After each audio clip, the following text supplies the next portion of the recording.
ಮಕ್ಕಳು ಬೇಡ ಅಂತ ಡಿಸೈಡ್ ಮಾಡಿದ್ದು ತಾವೇನಾ? ಮದುವೆ ಅಂದರೆ ಅದ್ರ ಗುರಿ ಮಕ್ಕಳೇನಾ? ಮದುವೆ ಇರೋದು ಕಂಪ್ಯಾನಿಯನ್ಶಿಪ್ಗೆ ಅಷ್ಟೇ, ಫ್ರೆಂಡ್ಶಿಪ್ಗೆ ಅಷ್ಟೇ. ನನ್ನನ್ನು ನೋಡ್ಕೊಳ್ಳೋಕ್ಕೋಸ್ಕರ ವಯಸ್ಸಾದ್ಮೇಲೆ ನನ್ನ ನೋಡ್ಕೋಬೇಕು ಅಂತ ನಾನು ಮಕ್ಕಳು ಮಾಡ್ಕೊಳ್ಳೋದು ತಪ್ಪಲ್ವಾ? ಬಟ್ ಆ ಥರ ಪ್ರೀತಿ ತೋರ್ಸೋಕ್ಕೋಸ್ಕರ ನಮ್ಮ ಮಕ್ಕಳೇ ಆಗಬೇಕು ಅನ್ನೋದೇನಿಲ್ಲ. ಬಹಳ ಇನ್ನೊಂದು ಸೂಕ್ಷ್ಮವಾದ ವಿಚಾರ, ಮಕ್ಕಳು ಬೇಡ ಅಂತ ಡಿಸೈಡ್ ಮಾಡಿದ್ದು ತಾವೇನಾ? ಇಬ್ಬರಿಗೂ ಹಾಗೆ ಇತ್ತು. ಅಂದರೆ ನಾವು ಮದುವೆಗೂ ಮುಂಚೆನೇ, ನನಗೂ ಮುಂಚೆಯಿಂದನೂ ಅದೊಂದು ಇದ್ದೇ ಇತ್ತು, ಗುರುಗೂ ಅದೇ ಥರನೇ ಥಾಟ್ಸ್ ಇತ್ತು. ಇಲ್ಲಾಂದರೆ ಏನಾಗುತ್ತೆ, ಒಬ್ರಿಗೆ ಬೇಕು ಅಂತಿದ್ದು ಒಬ್ರಿಗೆ ಬೇಡ ಅಂತಂದರೆ ಕಷ್ಟ ಆಗುತ್ತೆ ಅದು. ಬಟ್ ಇಬ್ಬರು ಥಾಟ್ಸು ಹಾಗೇ ಇದ್ದಿದ್ದರಿಂದ ಅದು ವರ್ಕ್ ಆಯಿತು. ಸೊ ಮುಂಚೆನೇ ಡಿಸೈಡ್ ಮಾಡಿದ್ವಿ ಬೇಡ ಮಕ್ಕಳು ಅಂತ. ಫ್ಯಾಮಿಲಿಯಿಂದ ಪ್ರೆಷರ್ ಬರಲಿಲ್ಲ? ಅದಿರುತ್ತೆ. ಐ ಮೀನ್ ನಮ್ಮ ಅಪ್ಪ ಅಮ್ಮಂಗೆ ಆಗಲಿ ಅಥವಾ ಅತ್ತೆ ಮಾವಂಗಾಗಲಿ ಬೇಜಾರಂತೂ ಇದ್ದೇ ಇರುತ್ತೆ. ಬಟ್ ಐ ಶುಡ್ ಸೇ ಅವರು ಸಪೋರ್ಟ್ ಮಾಡಿದ್ರು. ಅಂದರೆ ಯಾವತ್ತೂ ಬೇಜಾರು ಇದ್ದರೂ ತೋರಿಸ್ಕೊಳ್ದೆ ಒಂಥರ ಅಂದರೆ ಓಕೆ ಪ್ರೆಷರ್ ಅಂತೂ ಇದ್ದೇ ಇರುತ್ತಲ್ಲ, ಎಕ್ಸ್ಟರ್ನಲ್ ಪ್ರೆಷರು. ಏನು ಇನ್ನೂ ಇಲ್ವಾ, ಅವ್ರಿಗೆ ಯಾಕೆ ಮಕ್ಕಳು ಬೇಡ ಅಂತಾರೆ, ಎಷ್ಟೋ ಜನ ಹೇಳ್ತಾರೆ ಹಾಗೆ. ಅಂದಾಗಲೂ ಕೂಡ ಇಲ್ಲ, ಅದು ಅವರ ಡಿಸಿಷನ್ನು ಅನ್ನೋ ಥರ ಪಾಪ ಅವರು ಸಪೋರ್ಟ್ ಮಾಡಿದ್ರು ನಿಜವಾಗ್ಲೂ ಆ ವಿಷಯದಲ್ಲೇ. ನಮ್ಮ ಸರಳವಾದ ಮದುವೆಗೆ ಆಗಲಿ ಅಥವಾ ಈ ಒಂದು ಡಿಸಿಷನ್ಗೆ ಕೂಡ ಅವರಿಂದೆಲ್ಲ ಚೆನ್ನಾಗಿ ಸಪೋರ್ಟ್ ಸಿಕ್ತು. ಇನ್ಫ್ಯಾಕ್ಟ್ ಆ ವಿಷಯಕ್ಕೆ ಬಂದರೆ ಎಷ್ಟೋ ಜನ ಹೇಳ್ತಾರೆ, ಏನು ಮದುವೆ ಅಂದರೆ ಅದ್ರ ಗುರಿ ಮಕ್ಕಳೇನಾ, ಮಕ್ಕಳಿಲ್ಲದೆ ಇದ್ರೆ ಅದೇನು ನಿಮ್ಮದು ಮದುವೆ ಅಂತ ಕೂಡ ಹೇಳ್ಬೋದು. ಬಟ್ ನಾನು ಹೇಳೋದು ಮದುವೆ ಇರೋದು ಕಂಪ್ಯಾನಿಯನ್ಶಿಪ್ಗೆ ಅಷ್ಟೇ, ಫ್ರೆಂಡ್ಶಿಪ್ಗೆ ಅಷ್ಟೇ. ಬಟ್ ಅದಕ್ಕಾಗಿ ಅಂದರೆ ಏಕೆಂದರೆ ರೀಸೆಂಟಾಗಿ ಎಲ್ಲೋ ಒಂದು ಊರಿಗೆ ಹೋದಾಗ ಯಾರೋ ಸಿಕ್ಕಿದ್ರು. ನಾನು ನಮ್ಮ ತಂದೆ ಕೈ ಹಿಡ್ಕೊಂಡು ಯಾವುದೋ ಒಂದು ರೆಸ್ಟೋರೆಂಟ್ ಒಳಗೆ ಹೋಗ್ತಿದ್ದೆ, ಎದುರುಗಡೆ ಬಂದರು, ಮಾತಾಡ್ಸಿದ್ರು, ಎಲ್ಲ ಕೇಳಿದ್ರು. ಆಮೇಲೆ ಮಕ್ಕಳು ಅಂತೇನೋ ಕೇಳಿದ್ರು. ನಾನು ಅಂದೆ ಇಲ್ಲ ಮಕ್ಕಳಿಲ್ಲ, ಮಕ್ಕಳು ಬೇಡ ಅಂತ ನಾವು ಮುಂಚೆನೇ ಡಿಸೈಡ್ ಮಾಡಿದ್ವಿ. ಯಾಕೆ ಮೇಡಮ್ ಅಂದರು. ಇಲ್ಲ ಬೇಡ ಅಂತ. ಅಲ್ಲ ಇವಾಗ ನೋಡಿ, ನೀವು ನಿಮ್ಮ ತಂದೆ ನೋಡ್ಕೋತೀರಾ, ಹಾಗೆ ನಿಮ್ಮನ್ನು ನೋಡ್ಕೊಳ್ಳೋಕೆ ಮಕ್ಕಳು ಬೇಡ. ನಾನು ತಕ್ಷಣ ಹೇಳಿದೆ, ನನ್ನನ್ನು ನೋಡ್ಕೊಳ್ಳೋಕ್ಕೋಸ್ಕರ ವಯಸ್ಸಾದ್ಮೇಲೆ ನನ್ನ ನೋಡ್ಕೋಬೇಕು ಅಂತ ನಾನು ಮಕ್ಕಳು ಮಾಡ್ಕೊಳ್ಳೋದು ತಪ್ಪಲ್ವಾ ಅಂತ. ಸೊ ಹಾಗೆ ನನ್ನ ಯೋಚನಾ ಧಾಟಿ ಅಷ್ಟೇ. ಮಕ್ಕಳು ಇಬ್ಬರು ನಮ್ಮಿಬ್ಬರಿಗೂ ಇಷ್ಟ. ಇಬ್ರಿಗೂ ನಮ್ಮ ಅಣ್ಣನ ಮಕ್ಕಳಂತೂ ನಮ್ಮ ಮಕ್ಕಳ ಥರನೇ ಇದ್ದಾರೆ, ತುಂಬಾ ಕ್ಲೋಸು. ಆ್ಯಂಡ್ ಫ್ರೆಂಡ್ಸ್ ಮಕ್ಕಳೆಲ್ಲ ಸುಮಾರು ಜನ ಕ್ಲೋಸ್ ಇದ್ದಾರೆ. ಬಟ್ ಆ ಥರ ಪ್ರೀತಿ ತೋರ್ಸೋಕ್ಕೋಸ್ಕರ ನಮ್ಮ ಮಕ್ಕಳೇ ಆಗಬೇಕು ಅನ್ನೋದೇನಿಲ್ಲ ಅಲ್ವಾ, ಆ ಥರ.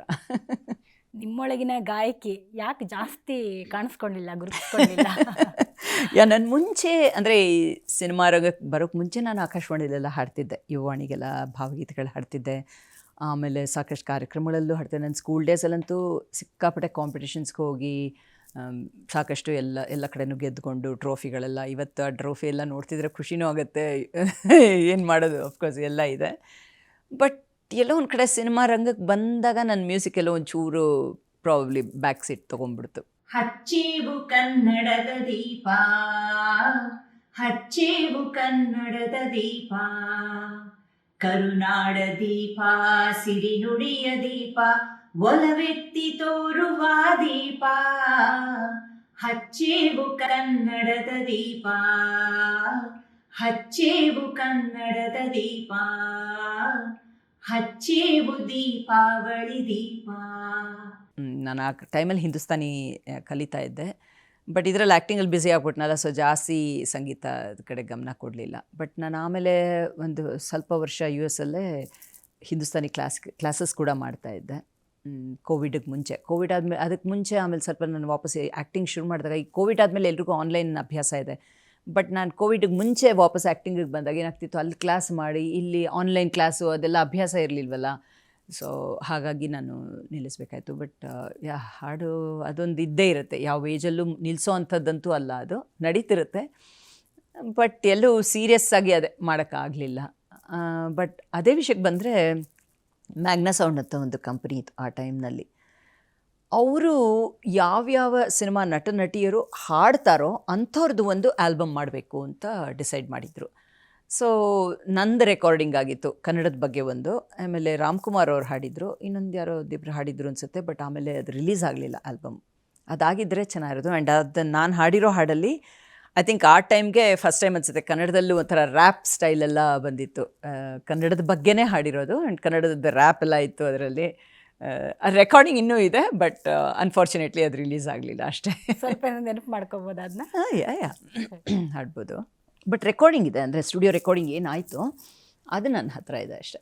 ಬಟ್ ಎಲ್ಲೂ ಅದನ್ನು ಬಿಕಾಸ್ ಇವಾಗ ಮ್ಯಾಗ್ನಾ ಸೌಂಡ್ ಕಂಪ್ನಿನೇ ಇಲ್ಲ, ಸೊ ರೈಟ್ಸ್ ಯಾರ ಹತ್ರ ಇದೆ ಅದೆಲ್ಲ ಗೊತ್ತಿಲ್ವಲ್ಲ, ಸೊ ಏನು ಮಾಡೋಕ್ಕೆ ಸಾಧ್ಯ ಇಲ್ಲ. ಓಕೆ, ಇವಾಗ ಅದು ರಿಲೀಸ್ ಮಾಡಿದ್ರೂ ಪ್ರಾಬ್ಲಮ್ ಆಗುತ್ತೆ. ಅಲ್ಲ, ಗೊತ್ತಿಲ್ಲ, ಯಾಕೆಂದರೆ ಆಗ ಮ್ಯಾಗ್ನಾ ಸೌಂಡ್ ಕಂಪ್ನಿಯವ್ರಿಗೆ ಯಾರಿದ್ದಾರೆ, ಎಲ್ಲಿ, ಏನು ಗೊತ್ತಿಲ್ಲ. ಅವಾಗ ಈಗ ಮ್ಯಾಗ್ನಾ ಸೌಂಡ್ ಅಂತೂ ಇಲ್ಲ ಕಂಪ್ನಿ, ಸೊ ಆ ಹಾಡು ಯಾರ ಹತ್ರ ರೈಟ್ಸ್ ಇದೆ ಅನ್ನೋದು ಗೊತ್ತಿಲ್ವಲ್ಲ, ಹಾಗಾಗಿ ಎಲ್ಲೂ ರಿಲೀಸ್ ಮಾಡೋಕ್ಕೂ ಆಗಲ್ಲ ಅಷ್ಟೇ.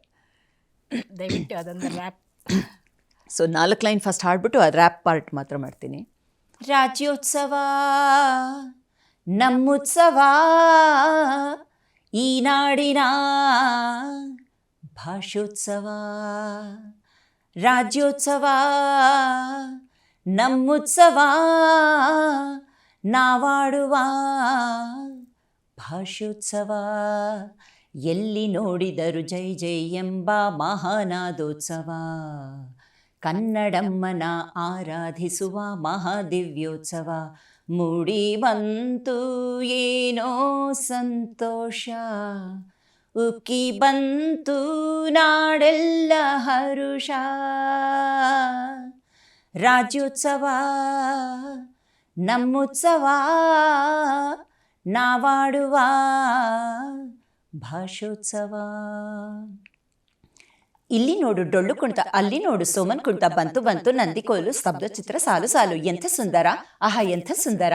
ಬ್ಯಾಂಡು ಸೆಟ್ಟು ಬಂತು ನೋಡು, ಕ್ರೀಡೆಗಳ ಸ್ಪರ್ಧೆ ನೋಡು, ದೇವಿ ಶ್ರೀ ಭುವನೇಶ್ವರಿ. ಸೊ ಅಷ್ಟು ರ್ಯಾಪ್ ಪಾರ್ಟ್ ಅದು. ಅದು ಟ್ರೆಂಡಿಂಗಲ್ಲಿದೆ ಅದು ರ್ಯಾಪ್ ಪಾರ್ಟ್ ಅನ್ನೋದು. ಸೊ ಆ ಟೈಮ್ನಲ್ಲಿ, ದಿಸ್ ವಾಸ್ ಇನ್ 90s, ಆ ಟೈಮಲ್ಲಿ ಈ ಥರ ಒಂದು ಕನ್ನಡದಲ್ಲಿ ರ್ಯಾಪ್ ಸ್ಟೈಲಲ್ಲಿ ತುಂಬ ಚೆನ್ನಾಗಿ ಬಂದಿದೆ. ಅಂದರೆ ಅದು ವಿತ್ ಮ್ಯೂಸಿಕ್ ಕೇಳಿದ್ರೆ ತುಂಬ ಫಾಸ್ಟಾಗಿ ಹೋಗುತ್ತೆ. ಇಲ್ಲಿ ನೋಡು ಡೊಳ್ಳು ಕುಣಿತ, ಅಲ್ಲಿ ನೋಡು ಸೋಮನ್ ಕುಣಿತ, ಬಂತು ಬಂತು ನಂದಿಕೋಲು, ಸ್ತಬ್ಧ ಚಿತ್ರ ಸಾಲು ಸಾಲು, ಎಂಥ ಸುಂದರ, ಆಹಾ ಎಂಥ ಸುಂದರ.